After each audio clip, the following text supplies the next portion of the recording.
Ok, je passe à un autre sujet ici. On a parlé l'autre jour de la calibration des scanners. Alors, je vais apporter quelques informations là-dessus sur la calibration des scanners. Pour calibrer un scanner, en fait, on ne calibre pas un scanner. Parce que calibrer, ça veut dire modifier le comportement de l'appareil. On profile un scanner, en fait. On se renseigne sur à quel point il est déviant par rapport à ce qu'il devrait voir. Quand on lui met un original sur sa vitre, entre guillemets, qui est en fait une plaque d'acrylique, plus connue sous le nom commercial de plexiglas.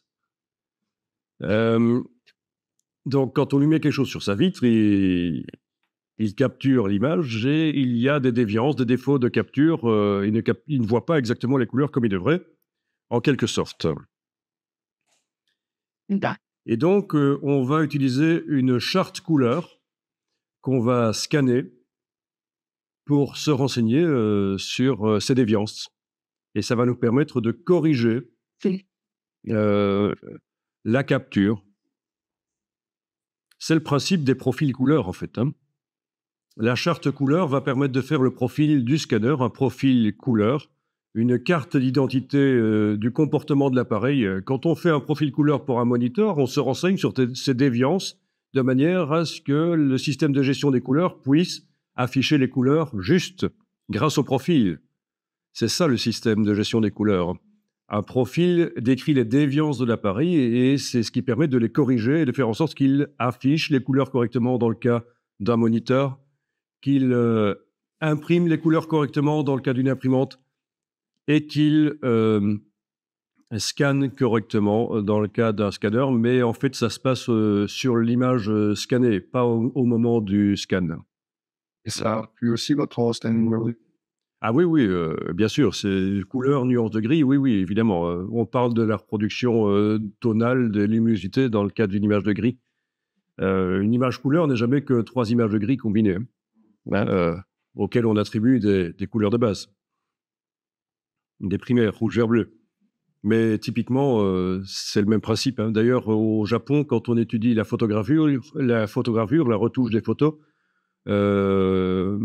même si au final on veut le faire en couleur, on étudie tout en noir et blanc au départ. C'est plus simple à comprendre, plutôt que de commencer directement en combinant les 3 images niveau de gris pour faire des images couleurs. Bien, donc la charte va permettre de connaître les caractéristiques du scanner et de corriger les images après, automatiquement, en attribuant le profil du scanner à l'image. Et ça, c'est des choses dont on va parler encore quand on sera sur les ordinateurs. Typiquement, on peut utiliser plusieurs types de chartes, mais la plus connue pour faire ça, c'est la IT8. Si je tape ici IT8 dans Google, je tombe sur plusieurs liens. MIR IT8 de calibrage des couleurs. Ça ressemble à ça. Au niveau du nombre d'échantillons de couleurs qui sont mesurés, en fait, qui sont, oui, mesurés, c'est ça. Ça ressemble à ça.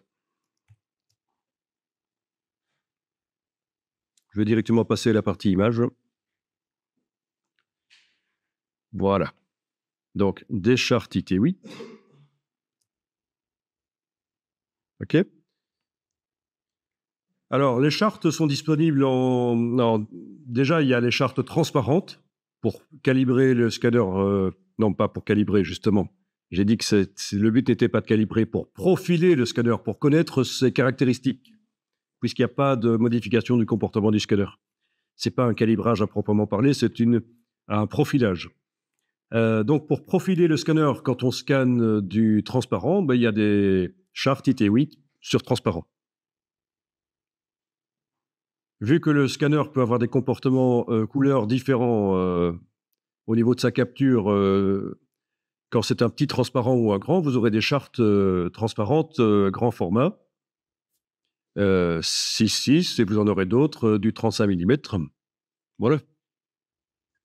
Puis vous avez des chartes pour faire le profilage du scanner quand il scanne du papier, et ces chartes vont être disponibles sur différents types de papier photo, Fujichrome, Kodachrome et d'autres,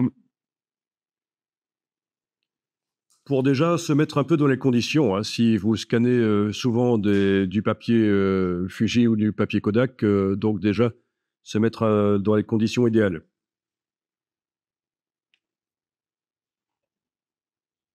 Alors, voyons si j'en trouve d'autres ici. Ah ben voilà. Donc voilà un scanner PlusTech avec le logiciel Silverfast qui est livré. Donc logiciel qui améliore par rapport au logiciel livré avec le scanner, un logiciel qui est indépendant de la marque, qui s'achète à part, mais qui est parfois livré avec les scanners haut de gamme et qui donc permet d'améliorer la capture en fait parce qu'il a plus d'outils. Et notamment, parmi tous ces outils, il y a la mire de calibration qui est livrée. Et ici, c'est évidemment, puisque c'est un scanner pour 35 mm, c'est une mire 35 mm.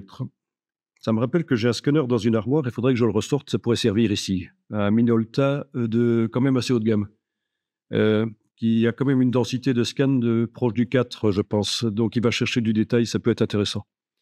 Mais il faut que je le fasse réparer, parce qu'il a un petit problème. Je note. Le Minolta. Hein, ce genre de scanner, j'ai en fait... vous avez aussi ici un scanner 35 mm? Ah, que les V700. D'accord, parce que ça, on obtient de la meilleure qualité quand on prend un scanner spécialisé, en fait. Hein. De bonne marque, hein, pas un truc du Aldi à 50 €. Hein. Parce qu'ils en vendent aussi chez Aldi pour scanner des DIA, mais c'est des trucs bas de gamme. Ok, donc charte transparent 35 mm, là. Charte Kodak. Ok. Target, hein, color input target. Etc. Tiens, celle-là, c'est du quoi? C'est du 35 mm, ça, ou... Ouais, il faudrait que je regarde la page. Non, c'est du 6x7, en fait. C'est du 6-7. Est-ce que c'est du transparent, ça? Non. Si, c'est du transparent. Du transparent 6-7, en fait. Ouais. Bien. Comment ça marche concrètement? Bon, une fois que... D'abord, il faut scanner en désactivant tous les outils de correction automatique du scanner. Logique, hein, parce qu'on veut connaître les caractéristiques du scanner. On ne voudrait pas que le logiciel de pilotage du scanner interfère et modifie l'image de la charte qu'on scanne. Donc, on fait ce qu'on appelle un scan brut. On désactive tous les outils de correction couleur du scanner et on obtient un fichier qui est donc l'image numérique de la charte.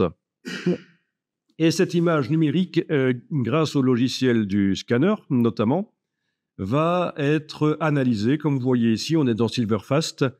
Nous, on fera la démonstration et le test, et même on fera des vrais profils de scanner avec ViewScan, qui est un logiciel que j'ai ici, qui est un peu l'équivalent de Silverfast, mais beaucoup moins cher et qui est compatible avec des milliers de scanners directement. Silverfast est plus cher et n'est compatible qu'avec le scanner pour lequel vous avez acheté la version Silverfast.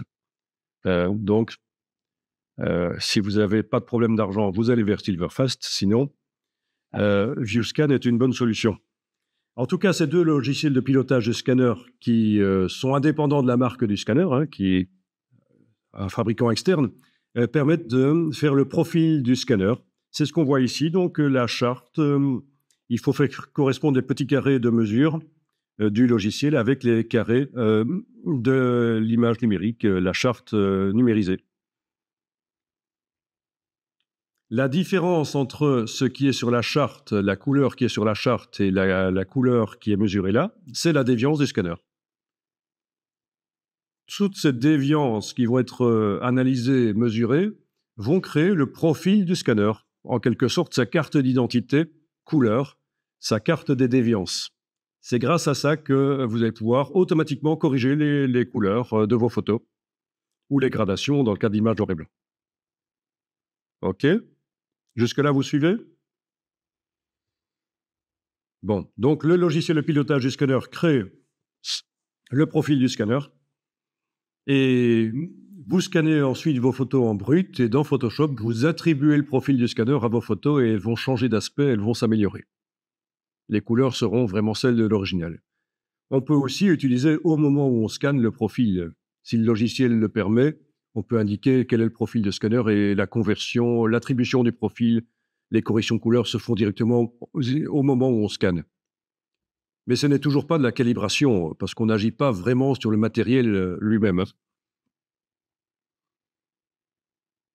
Enfin, c'est ambigu. Ça dépend ce qu'on entend par calibration. Bien. Alors, ce qu'il faut savoir, c'est que les chartes, bon, ben, faire une charte couleur sur papier, comme ça, papier photo, ça, c'est un processus quand même où il y a des variables. Il y a des variables, c'est-à-dire, c'est pas facile d'avoir exactement la couleur qu'on veut sur le papier. C'est pour ça que chacune des chartes, séparément, vraiment chaque charte, et après sa production, elle est mesurée en laboratoire. On mesure les couleurs qui sont sur la charte. Et chaque charte est livrée avec un petit fichier qui décrit quelle est la couleur qui est réellement sur la charte. D'accord? Donc, utiliser une charte sans avoir le fichier de référence de la charte, ou en utilisant le fichier de référence d'une autre charte, c'est foireux. Donc, c'est normal, hein, c'est parce que c'est tellement difficile d'obtenir sur le papier exactement la vraie couleur qu'on veut. C'est pour ça que les chartes, puisque ce sont des instruments, ça participe à la mesure, les chartes, il faut que ce soit précis.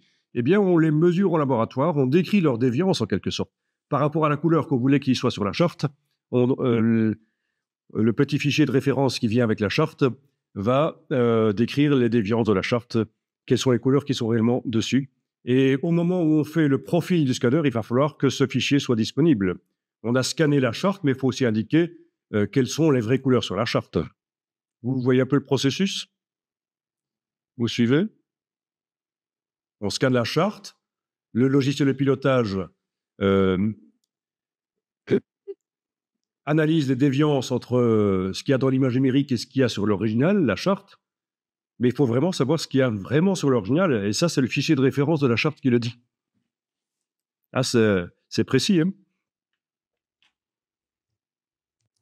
Ok, je vais aller faire un petit tour sur eBay. Sur eBay, ouais. Ah oui, ça paraît bizarre, mais pour aller voir un peu les prix des chartes. Ok. Alors, sur eBay. Charte IT8, Target.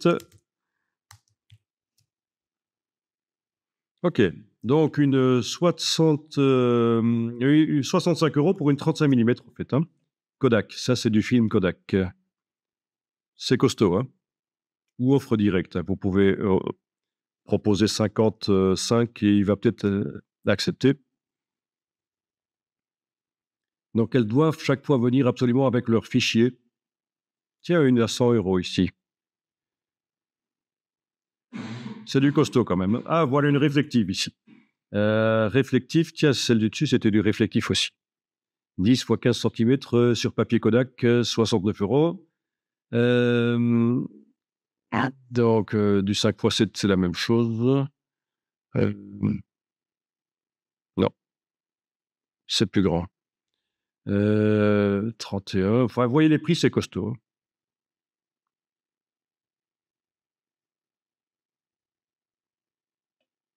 Bon, on arrive sur autre chose. Plus rien à voir. Finalement, il n'y a pas beaucoup. Hein. En fait, il faut savoir que faire le profil d'un scanner, c'est assez peu répandu. Ça se fait assez peu souvent. On fait plutôt des profils d'imprimante, ça oui, c'est très souvent, des profils d'écran encore plus souvent, mais les profils de scanner, c'est assez peu répandu. Ce dont tu me parles là, c'est encore autre chose. Ce sont des pré-réglages dans le logiciel du scanner où tu dois indiquer quelle est la gomme de la pellicule que tu scannes, Kodak, Fuji, etc.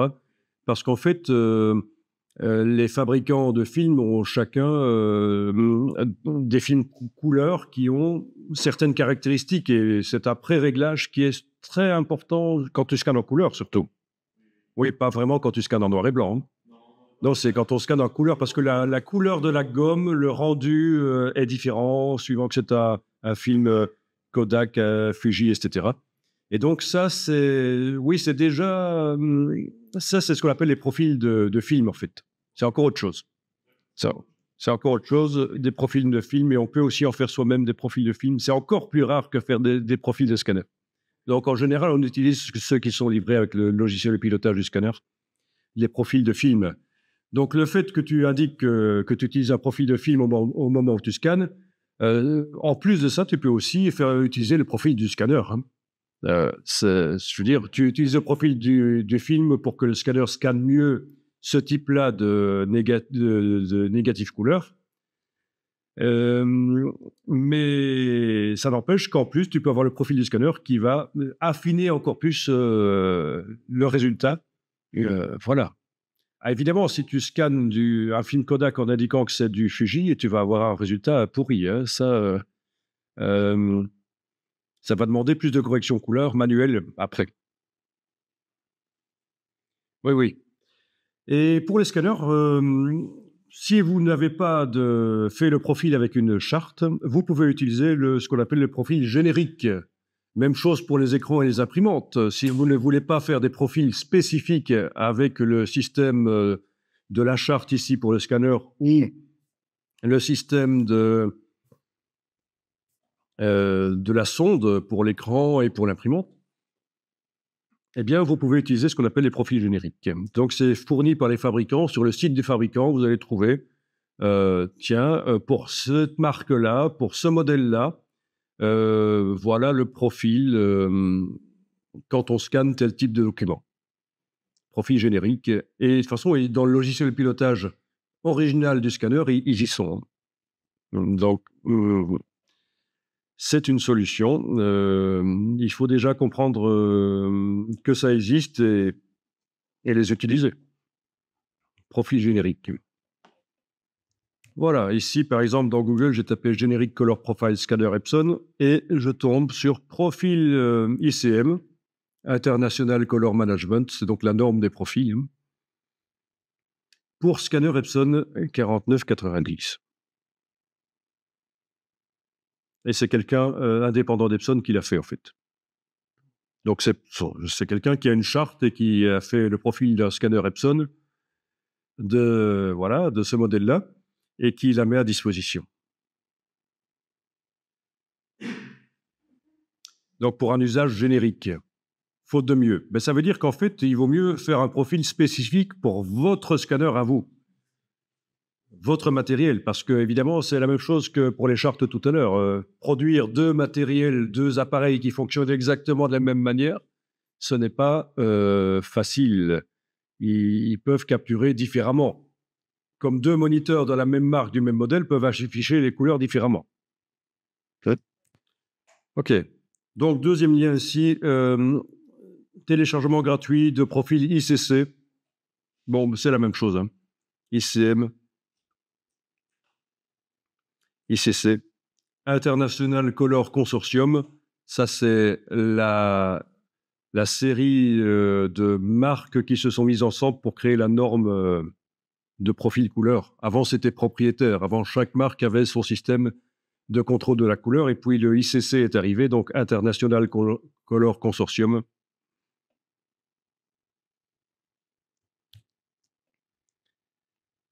Alors, allons voir un peu là-dessus les profils. Là, il vous explique ce qu'est un profil couleur.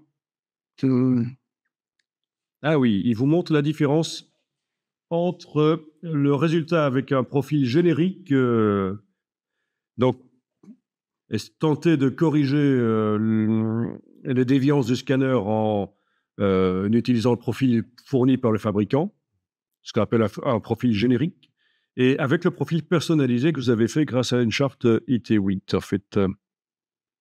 Donc, il y a une différence. Et je suppose qu'avec le profil personnalisé, si je lisais dans le texte, évidemment, il dirait que l'image numérique, au final, représente des couleurs qui sont celles de l'original opaque ou transparent qu'on a scanné.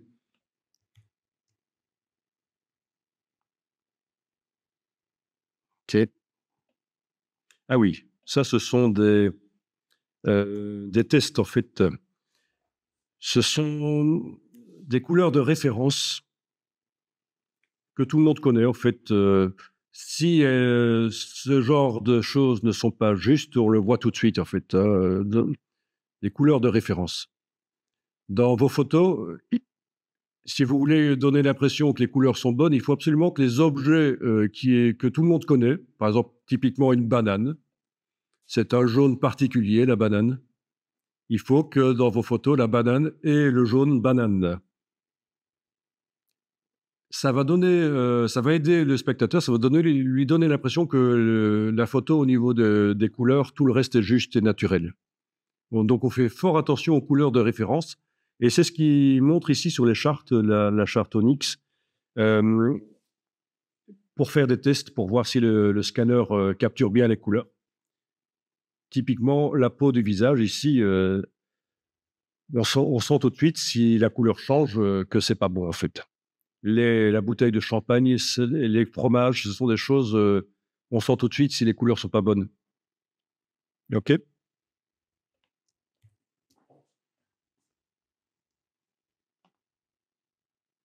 Bien, alors où sont les profils à télécharger? Bon, OK. Bon, il y a des pages, il y a des liens vers d'autres pages, en fait. OK, mais je pense à ça. OK, donc les profils génériques, moins bien que les profils, spécifiques que vous faites, vous-même. Alors, je vais aller voir, autre chose ici. Bah, d'abord, oui, j'étais sur eBay, .be, c'est assez limité. Il est possible que si je vais sur ebay.com, ça va élargir le choix. Mais ça va me montrer des choses que je n'ai sans doute pas possibilité d'acheter parce qu'ils ne livrent qu'en Amérique du Nord. Enfin, voilà. Oui. Tiens, ils en vendent une ici à 700 $. Qu'est-ce qu'elle a de spécial? Et celle-là. Quand même spécial, hein, ça. Bulgarie. Ça sent mauvais, ça.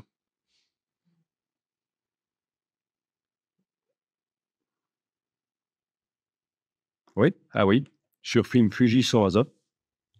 Vous voyez, vraiment, elles sont spécifiques. C'est pour se mettre vraiment dans les conditions du film que vous allez scanner, hein.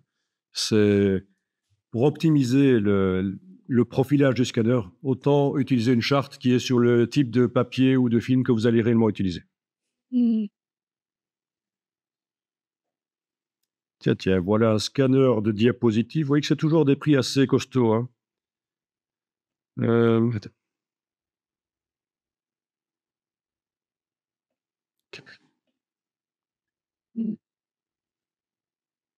OK, ça va? Oui, il y en a pas plus que de l'autre côté, finalement, pas vraiment plus.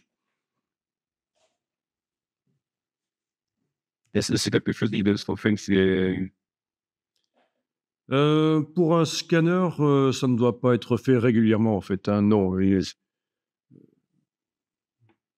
non, ça ne doit pas être fait très régulièrement pour un scanner, c'est pas le genre d'appareil qui va changer de comportement. Il est indépendant de l'éclairage ambiant, évidemment. C'est vrai que la lampe peut vieillir, ça, c'est vrai. De toute façon, il faut attendre qu'il chauffe avant de scanner. Ça, c'est une chose que vous savez, hein? Bien qu'il y ait des scanners maintenant qui se vantent d'être utilisables tout de suite après l'avoir allumé. Ils utilisent des diodes, des LED, à la place de l'éclairage des fluorescent. Oui. Mais un scanner, quand vous scannez, il faut le laisser chauffer. Il y a une mise, c'est la lampe en fait qui va réagir différemment, il faut du temps pour donner plein pot, quoi, pour fonctionner plein pot, quoi. Donc, ça, c'est quelque chose de connu. D'ailleurs, certains logiciels de pilotage de scanner ne vous laissent pas scanner tant que on n'a pas attendu 10 minutes après avoir allumé, quoi.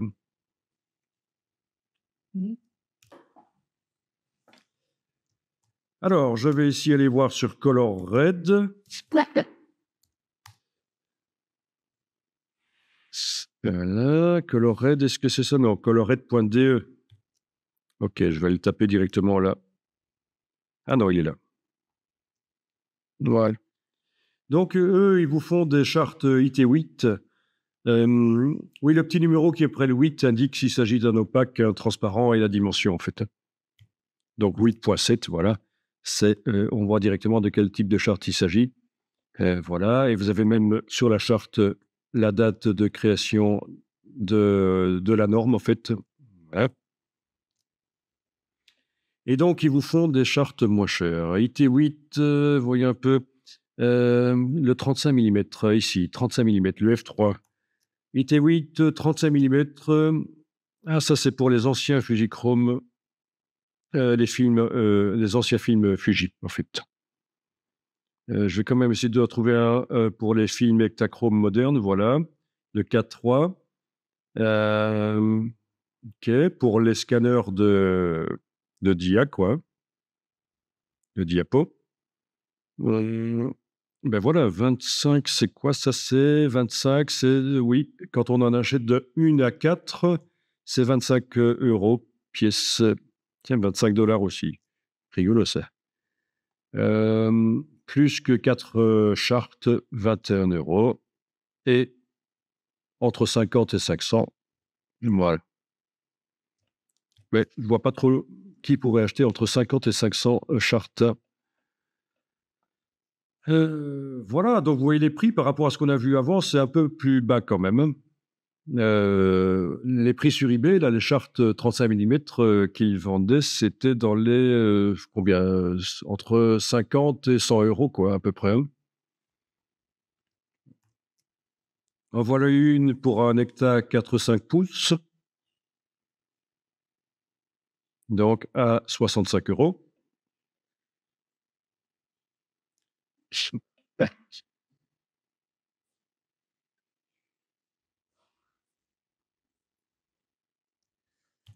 OK.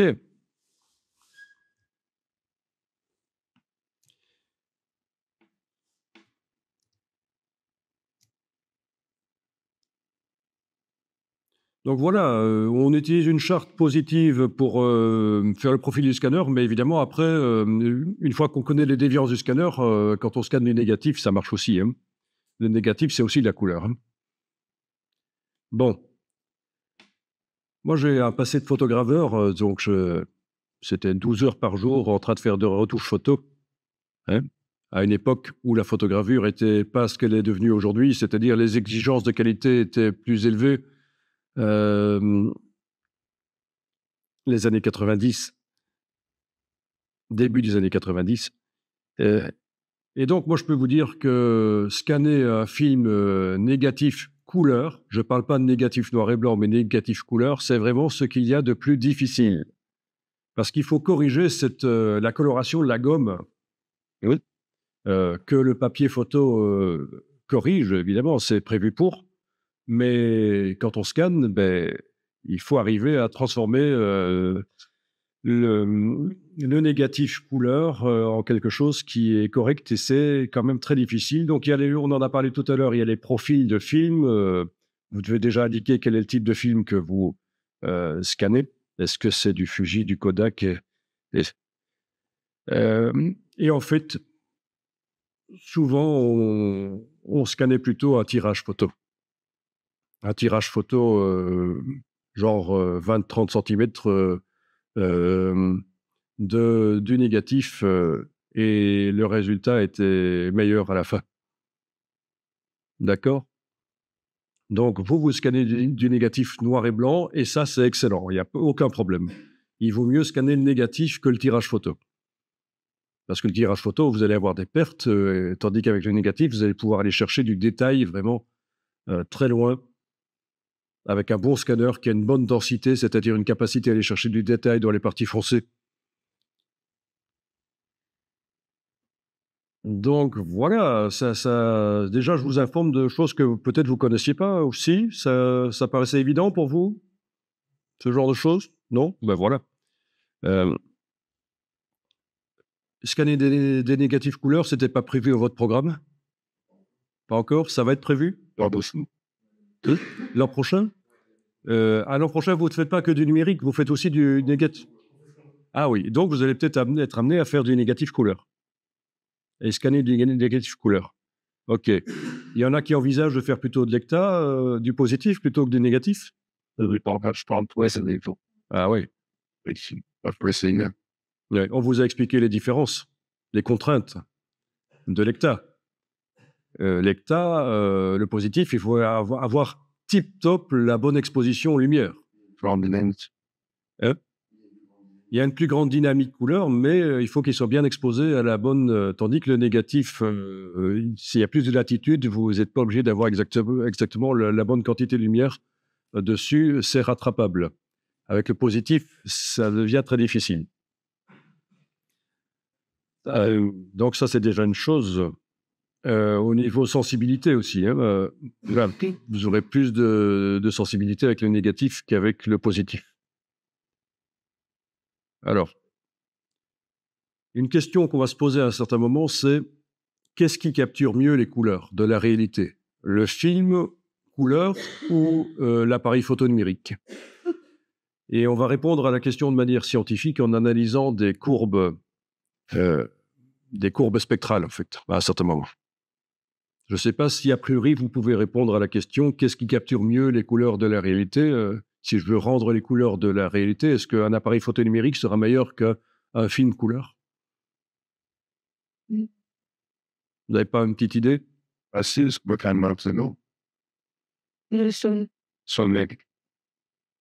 Oui.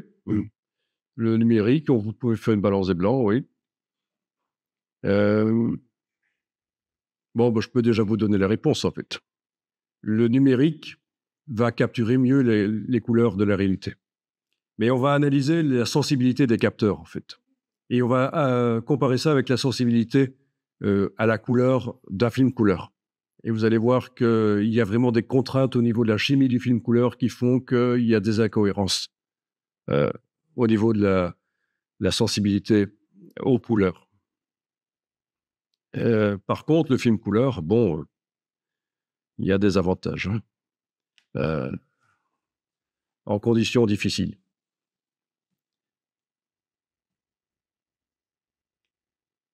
Bien, tout ça est très complexe en fait. C'est très complexe parce qu'on ajoute de la nouvelle technologie à de l'ancienne. C'est assez complexe. Et les choses évoluent en permanence.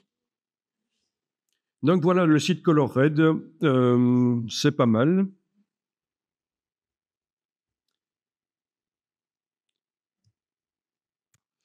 Ok, donc conserver les profils incorporés. Dans le cas où j'ouvre des images RVB qui ont des profils inclus, ou CMJN qui ont des profils inclus, ou niveau de grille qui ont des profils inclus. Donc des images à une seule couche, niveau de grille. Mais si l'image n'a pas de profil, qu'est-ce qu'il faut faire? Eh bien, il faut m'avertir. Donc je coche ici, profil manquant, choix à l'ouverture. Voilà. C'est tout ce qu'on va cocher ici, je pense, parce que choix à l'ouverture, est-ce qu'on veut que, quand le profil est différent du Adobe RGB, est-ce qu'on veut... Ben non, puisqu'on a demandé qu'il ouvre l'image avec le profil inclus, en tenant compte du profil inclus dans l'image. Donc, on ne va pas cocher choix à l'ouverture ici. Bien, alors, est-ce que vous voyez chez vous qu'il est inscrit synchronisation ou désynchronisation? Désynchronisation. Ça veut simplement dire que dans les autres logiciels Adobe, ce ne sont pas les mêmes réglages. Et donc, vous allez devoir faire en sorte que les autres logiciels Adobe, Illustrator, InDesign, etc., utilisent les mêmes réglages. Comme ça va déjà limiter les problèmes de transfert d'image d'un logiciel à l'autre. Et pour faire ça, vous allez cliquer sur « Enregistrer » ici. Et dans le dossier qui vous propose là, qui est le bon dossier, le dossier Color de Adobe, vous allez enregistrer votre description. Donc, je peux appeler ça le 75 mars 2015. Voilà.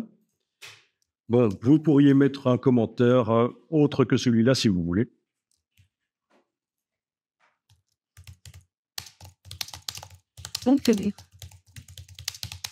C'est vrai. Hein?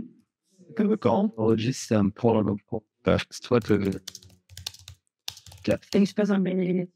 Donc, c'est un point, c'est celui qui décrit les réglages couleurs de Photoshop, en fait. et la cigare, en fait, je dis, le sport, sur sur PSD, je sais pas le mot exact.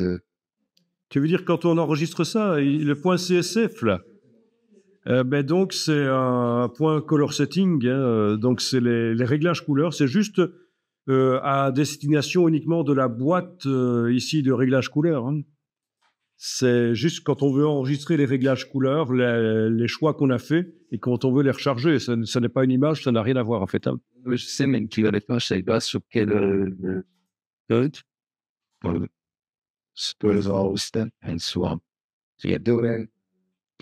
Ah, quelle extension? Ah, tu ne voyais pas l'extension? Ah, vous ne la voyez pas? Ah, c'est peut-être parce que votre Mac est réglé pour une utilisation pour Monsieur Tout-le-Monde le dimanche, Pépé qui retouche ses photos. C'est-à-dire ne pas voir les extensions, mais on va voir si on peut les faire apparaître peut-être. Et si vous allez au niveau du Finder, dans Finder Préférences, au niveau du Finder, dans Finder Préférences, est-ce que dans les options avancées, vous avez la possibilité de cocher ceci?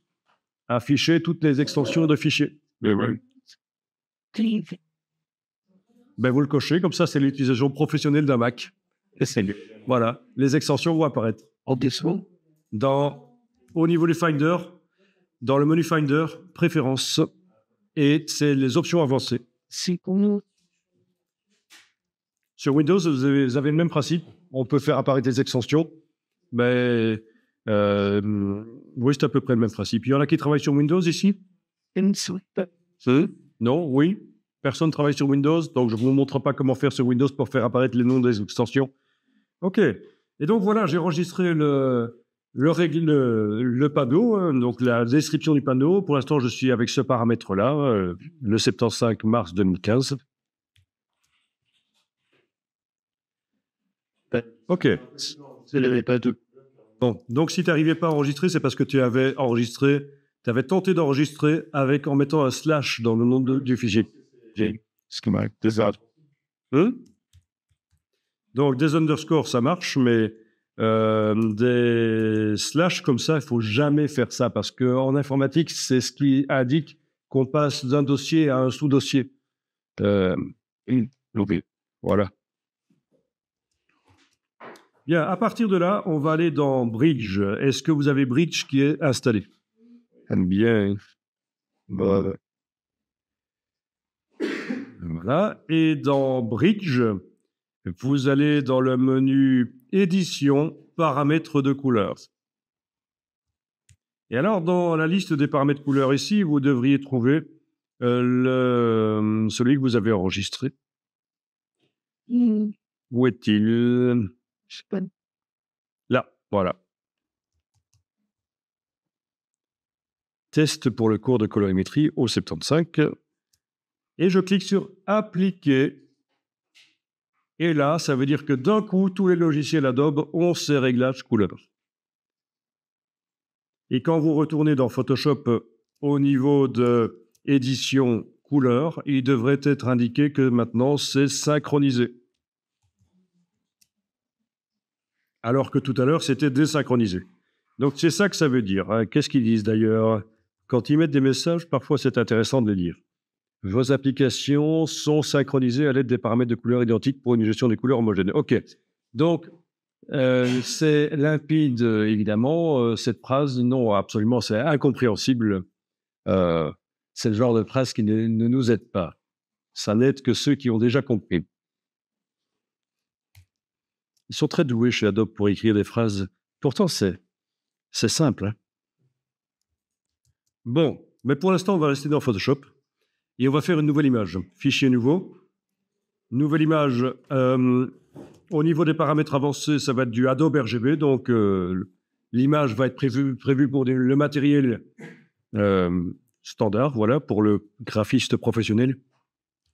Donc, c'est une image qui va avoir, attention, il faut régler ici, format Photoshop par défaut, par exemple. Ben non, il me met du 16/12, ça va pas. Ah non, 16/12 centimètres, d'accord, je suis en centimètres pixels.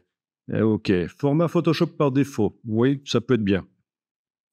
Donc, ça me fait 1890 pixels sur 1417 à une résolution de 300 pixels par pouce, mais on verra plus tard que la résolution n'a aucune importance dans Photoshop, contrairement à ce qu'on vous dit parfois. Moi, j'ai pas du tout les mêmes. Non, parce que vous n'êtes pas dans le même Photoshop que moi, en fait. Vous avez combien? On se met sur nous. Non. Ouais. Moi, dans le 4 454 sur... OK, c'est bon aussi, mais vous pouvez mettre ça si vous voulez. À peu près, ça n'a aucune importance tant que vous avez des pixels dans l'image, puisqu'on va tester des couleurs de toute façon. Donc, la netteté n'a pas beaucoup d'importance. Donc, une image de 10 en pixels, hein, voilà, comme ça chez moi. OK.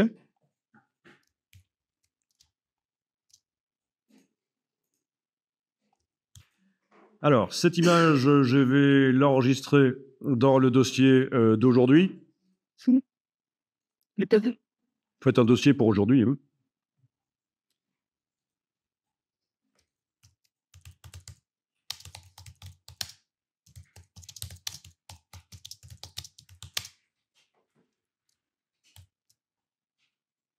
Et je vais l'enregistrer en lui donnant le nom, un nom qui indique pour quel matériel elle est prévue.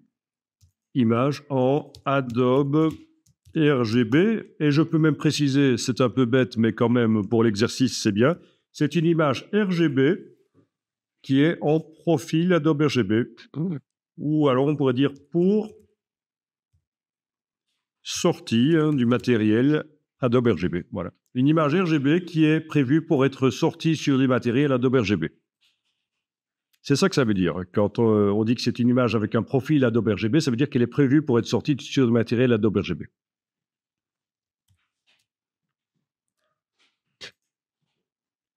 Voilà. En bas à gauche, vous avez toujours le profil qui est indiqué parce que dans le petit menu, je ne sais pas si ça a changé par rapport à la fois passée, on avait été demandé profil du document pour que le petit cartouche en bas à gauche m'indique quel est le nom, quel est le profil dans lequel travaille l'image.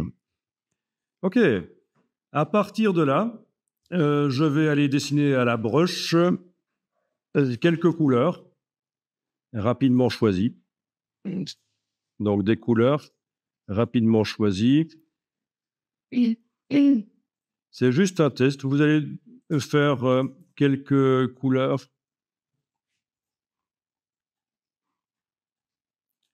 Voilà. OK.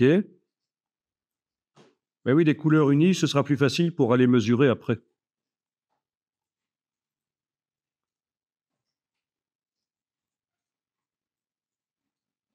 Bien. Ah, tiens, je peux prendre du noir aussi. Là. Voilà du noir. Et je vais laisser un peu de blanc aussi. Voilà. OK, superbe image. Je suis content de moi. Je dois dire qu'aujourd'hui, je suis en forme. Bien. Bien. Donc, si j'y vais à la pipette et en demandant au menu fenêtre information, je vois quelles sont les valeurs RVB de ces différentes couleurs. Donc, ces valeurs RVB sont celles qui produisent ces couleurs-là dans l'environnement Adobe RGB. Si j'envoie ces valeurs RVB-là sur un autre matériel RGB qui n'est pas Adobe RGB, ça va donner des couleurs un peu différentes. Ça va décaler. Donc, on est bien d'accord, ces valeurs RGB-là produisent ces couleurs-là sur du matériel Adobe RGB. Et vous allez dire, mais tiens, et si mon écran n'est pas Adobe RGB? Mais ce n'est pas un problème parce qu'en fait, Photoshop simule dans la fenêtre de l'image un affichage Adobe RGB sur votre écran qui n'est pas nécessairement Adobe RGB. Donc, il faut considérer que la fenêtre de l'image est une espèce de simulation d'un appareil. C'est ce qu'on appelle la compensation à l'affichage. On en a parlé la fois passée, je pense. Bien. Alors, on va faire une version CMJN de cette image et on va conserver la version RVB là. Et pour arriver à faire ça, je vais donc dupliquer l'image dans Photoshop. C'est une des solutions. Menu Image, dupliquer. Et je vais la renommer au passage. Ça va être une image CMJN pour une sortie Fogra 27, c'était ça? On va faire du Fogra 27. Je crois que c'est comme ça que c'était réglé tout à l'heure. Donc, image CMJN pour sortie Fogra 27.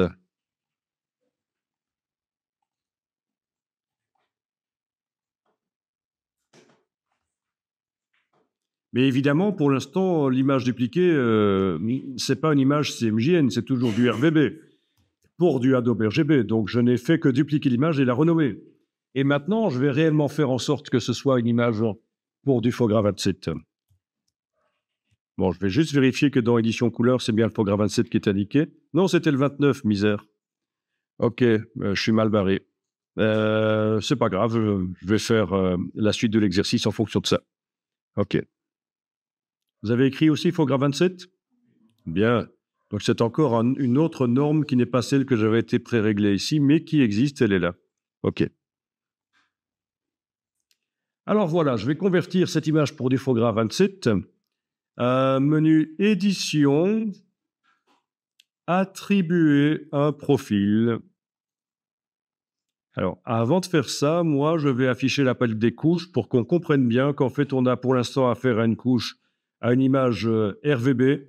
Et dès que j'aurai attribué un profil CMJN, ça va faire 4 couches dans la palette des couches. Donc, menu Édition, attribuer. Non, excusez-moi, je me gourre. Et personne n'a rien dit en plus. C'est pas attribuer, c'est convertir en profil. Édition, convertir en profil. Il ne s'agit pas d'une image CMJN pour laquelle je suis en train de dire à Photoshop que c'est du Fogra 27. Non, je veux vraiment la transformer en Fogra 27. Donc, c'est convertir en profil. Voilà. Donc, espace source, c'est du Adobe RGB. Ça, je ne peux pas changer. L'image est Adobe RGB, c'est pas là que je vais changer. Ensuite, espace de destination, je vais choisir Fogra 27 ici. Voilà.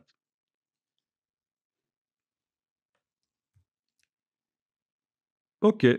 Et vous remarquez que, ben oui, les couleurs ternissent. Si vous avez utilisé des couleurs vives, elles se sont ternies parce que le CMJN, c'est limité, en fait, au niveau de la reproduction des couleurs. Et c'est tout le talent du photograveur, du chromiste, d'arriver avec un espace limité comme ça au niveau des couleurs, à quand même reproduire sur le papier des images qui ont du punch. Donc, ça veut dire qu'on pourrait faire de la retouche sur cette image pour essayer d'améliorer les choses, pour qu'elle ait plus de punch, notamment de l'accentuation des détails, filtre, renforcement, accentuation. Ça pourrait être une solution pour augmenter le punch dans cette image. Voilà. Vous voyez, filtre, renforcement, accentuation. Vous voyez que, bon, ça modifie l'image, mais ça peut lui donner plus de dynamique.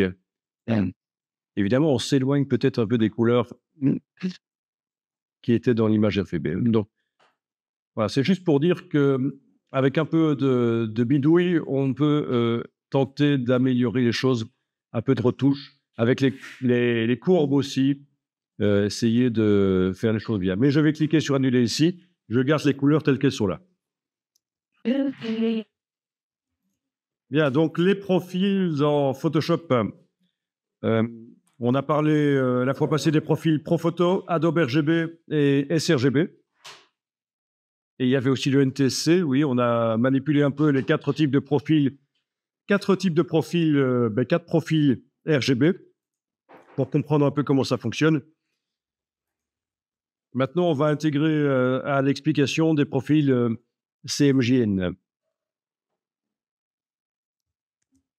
Alors, on va aller voir comment Photoshop est réglé. Donc, dans le menu Édition Couleur. Dans le menu Édition Couleur, quel est l'espace par défaut de Photoshop? Comment est-ce qu'il est réglé? Normalement, l'idéal, c'est que ce soit du Adobe RGB. Ok. Parce que ça veut dire que quand vous faites une image dans Photoshop, elle est prévue pour du matériel Adobe RGB. C'est un espace couleur large, professionnel et connu partout. Il est sur tous les ordinateurs, ce profil. Donc, il n'y aura pas de problème si on transfère une image Adobe RGB chez quelqu'un. Et il va de toute façon, même si le profil n'est pas actuel à l'image, il saura voir les couleurs correctement. Donc, Adobe RGB. En ce qui concerne le CMJN, voilà, vous avez en fait des profils modernes qu'on appelle les faux gras. Alors, tout ça correspond à des presses, aux presses offset, mais avec des papiers différents. Faux gras 27, faux gras 39, faux gras 29, faux gras 28. Donc, je vous rappelle que web, dans ce cas-ci, veut dire alimentation par bobine. Ça n'a rien à voir avec l'Internet. Les profils américains et japonais, vous n'allez pas les utiliser puisqu'il y a peu de chances que vous allez envoyer vos documents imprimés là-bas. Donc, c'est à discuter avec l'imprimeur. Quel est le profil CMJN qui correspond au papier qui va finalement être utilisé? Bon, par exemple, l'imprimeur va vous dire c'est du faux gras 29, donc vous choisissez faux gras 29. Certains imprimeurs vont encore fonctionner avec les anciens standards Euroscale Coated et Uncoated. Bon, donc ici, je vais prendre le faux gras 29 qui correspond à du papier non touché, ça veut dire du papier qui n'a pas été pelliculé pour empêcher que l'encre entre dans les fibres. C'est du papier graineux, typiquement celui qu'on utilise pour faire des cartons d'invitation, donc du papier qui a du style, mais pour le rendu photo, c'est pas génial. L'encre rentre dans les fibres et ça assombrit tout. La dynamique des photos n'est pas géniale, donc c'est difficile. Donc, tu demandes le mieux pour les impressions chez vous sur jet d'encre, en fait. Oui, mais en fait, vous allez envoyer du RGB sur votre jet d'encre. Oui. En ayant fait le profil pour bien faire de votre imprimante avec le papier que vous voulez utiliser. Ou les profils avec les papiers que vous comptez utiliser. C'est l'idéal. Donc, le CMJN ici, le faux gras 29, c'est une norme d'impression offset et c'est plus limité que le jet d'encre, en fait, au niveau rendu des couleurs. Donc, intéressant si on veut envoyer chez un imprimeur, mais si vous voulez imprimer vous, chez vous, sur votre jet d'encre, vous n'allez pas utiliser ça. Vous allez faire votre propre profil ou alors le profil générique du fabricant de l'imprimante. Alors, au niveau des règles de gestion des couleurs, qu'est-ce que ça dit? Conserver les profils incorporés dans les 3 cas? OK. Oui, on va choisir conserver les profils incorporés. Ça veut dire que quand on ouvre une image, elle s'ouvre avec le profil qu'elle contient. Si elle en contient dans les métadonnées. Si la personne qui a enregistré l'image a pensé à indiquer pour quel profil elle était prévue. Bien. Donc, l'image CMJN, ce sont des quantités d'encre. Avec la pipette et la palette d'informations, je vais aller mesurer ça. Voilà. Menu fenêtre, information.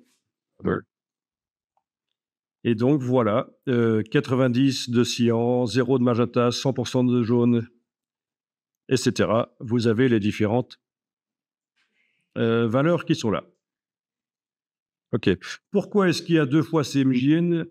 C'est simplement parce que quand vous êtes sur l'image RVB et que vous mesurez une couleur, vous avez la vraie couleur qui est à gauche dans la palette et ce que ça donnera quand ce sera converti en CMJN à droite. D'accord? Vous allez dire, mais pourquoi c'est pas la même chose? Quand je vais mesurer mon orangé, là, oui, un peu.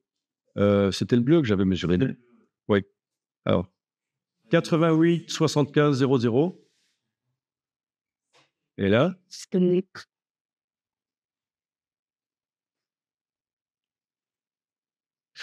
98, 71, 00. Complètement différent. Il y a beaucoup plus de cyan là. Pourquoi? Vous avez compris pourquoi? Ça, c'est pas évident. Si quelqu'un a compris pourquoi, il a toute ma gratitude. Pourquoi est-ce que quand je vais mesurer la version convertie en faux gras 27, quand je vais mesurer le bleu, là, j'ai 88 de cyan et 75 de magenta, alors que quand je suis sur l'image RVB, la palette des infos me dit, tiens, tu vas obtenir que si tu convertis cette image, tu vas obtenir 98 et 71.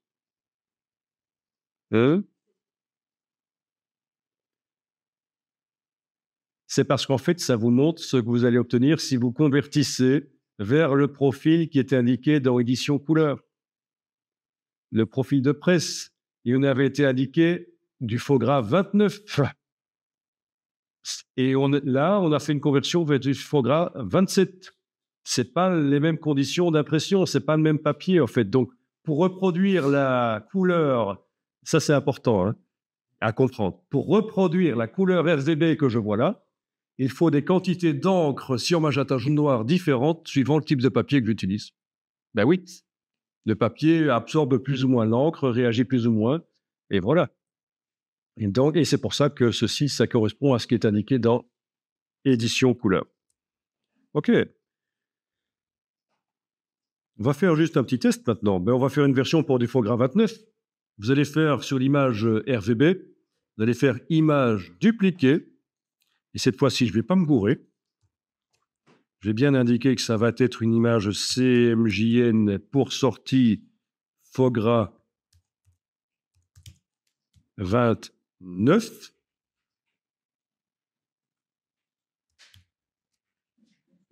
Voilà.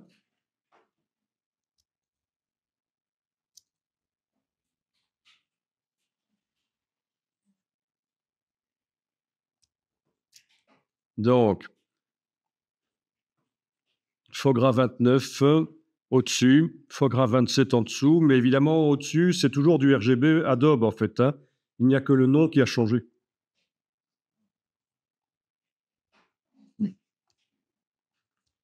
Je travaille sur cette image que je viens de créer et je vais la convertir vers du faux gras 29. Et on va voir ce que ça va donner. Édition, convertir en profil. Je convertis vers du faux gras 29 cette fois-ci. Où est-il? Là, le uncoated faux gras 29, voilà. Et voilà. Je vais mesurer. Et ça marche. Le bleu, il a bien le pourcentage d'encre que j'avais vu de l'autre côté, 98-73. Oui, c'est vrai que ça peut un tout petit peu changer. 98-71. Je vais vous expliquer pourquoi, mais en tout cas, en gros, c'est bon. Ici, le rangé chez moi, 42-94. Ici,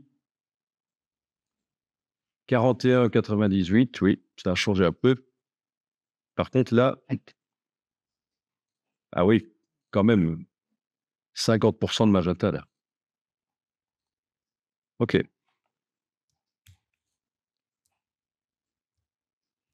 Ça va? Donc, ça, c'est les quantités d'encre nécessaires pour reproduire les images, les couleurs RGB de départ, mais sur du matériel CMJN, sur du papier non couché, de faux gras 29.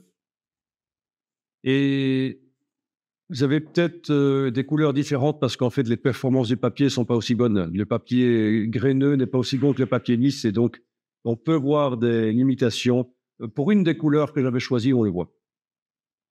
OK.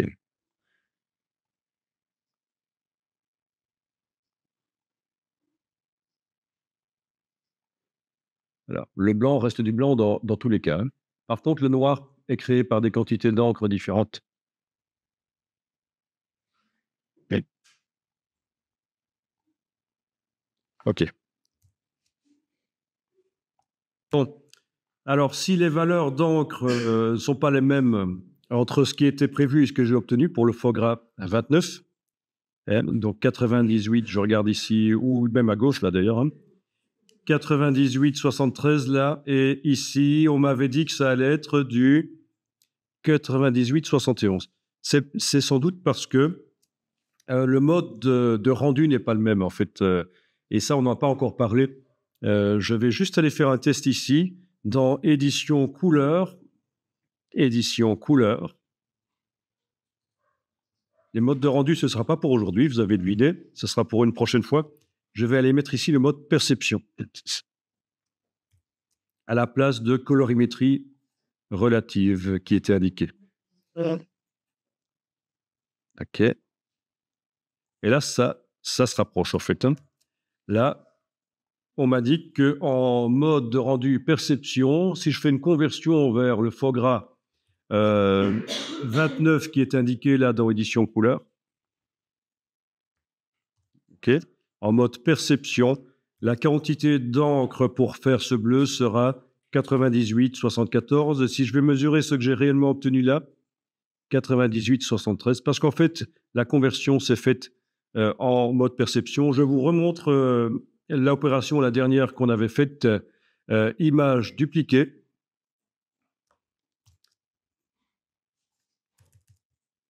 C'est une image CMJN pour sortie faux gras, donc c'est du 29. Je vais dire que c'est la nouvelle. Voilà.